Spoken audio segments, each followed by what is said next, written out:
வணக்கம். திரையுலகில் போக ஆசைப்படுறவங்க, சினிமா ஃபீல்டுக்கு போகிற ஆசைப்படுறவங்க நிறைய பேர் இருப்பீங்க. நிறைய பேர் தேடிட்டு இருப்பீங்க. இந்த வாய்ப்பு நம்மளுக்கு மிகப்பெரிய ஒரு வாய்ப்பு. நாங்கள் சினிமா ஃபீல்டுக்குள்ளே வர ஆசைப்பட்டோம், தேடினோம், நிறைய தேடினோம். ஆனால் எங்களுக்கு கிடைக்கல, நம்பிக்கையானது கிடைக்கல. கிளாட் டு ஜாயின் டீம் உள்ளே போனவனே எங்களுக்கு அவ்வளோ ஒரு மரியாதை, அவ்வளோ ஒரு மதிப்பு.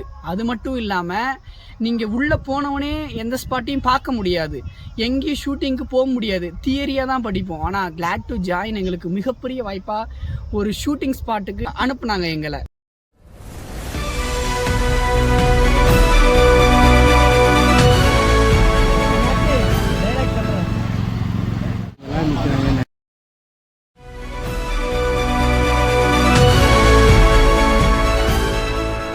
அனுப்பி நாங்கள் இப்போ கற்றுக்கிட்டும் இருக்கோம். இந்த மாதிரி நிறைய சினிமா ஃபீல்டுக்காக தேடிக்கிட்டு இருக்கிற மாணவர்களும் சரி, இளைஞர்களும் சரி, கண்டிப்பாக கிளாட் டு ஜாயினில் ஜாயின் பண்ணுங்கள். மிகப்பெரிய வாய்ப்பு, தயவு செஞ்சு தவற விட்டாதீங்க. நாங்கள் எல்லாருக்கும் கண்டிப்பாக வாங்க.